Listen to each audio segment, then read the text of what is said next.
Signore sia con voi. Dal Vangelo secondo Marco. In quel tempo, mentre Gesù andava per la strada, un tale gli corse incontro e gettandosi in ginocchio davanti a lui, gli domandò: Maestro buono, che cosa devo fare per avere eredità la vita eterna? Gesù gli disse: perché mi chiami buono?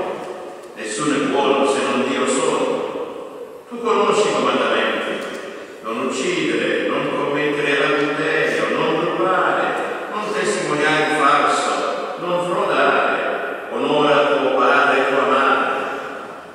Egli allora gli disse: Maestro, tutte queste cose le ho osservate fin dalla mia giovinezza. Allora Gesù fissò lo sguardo su di lui e lo amò e gli disse: una cosa sola ti manca. Va, vendi quello che hai e dallo ai poveri, e avrai un tesoro in cielo. E vieni, seguimi. Ma a queste parole egli si fece scuro in volto e se ne andò rattristato. Possedeva infatti molti beni.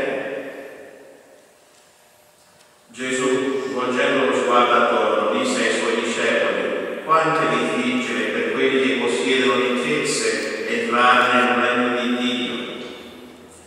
I discepoli erano sconcertati dalle sue parole, ma Gesù riprese e disse loro: digli quanto è difficile entrare nel regno di Dio. È più facile che un cammello passi per la cuna di un ago che un ricco entri nel regno di Dio. Essi, ancora più stupiti, dicevano tra loro: e chi può essere salvato? Ma Gesù, guardandoli in faccia, disse: impossibile agli uomini, ma non a Dio, perché tutto è possibile a Dio. Parola del Signore.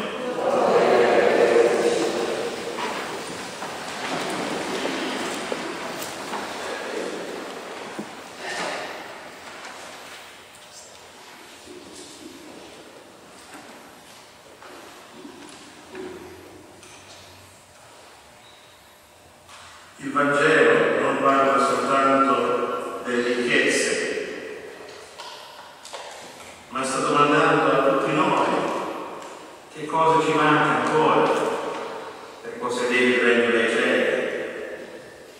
È facile dire: Maestro, tutte queste cose le ho osservate fin dalla mia giovinezza. Sto facendo tutto quello che devo fare. C'è sempre qualche cosa che ci manca. Il Signore Gesù sapeva quello che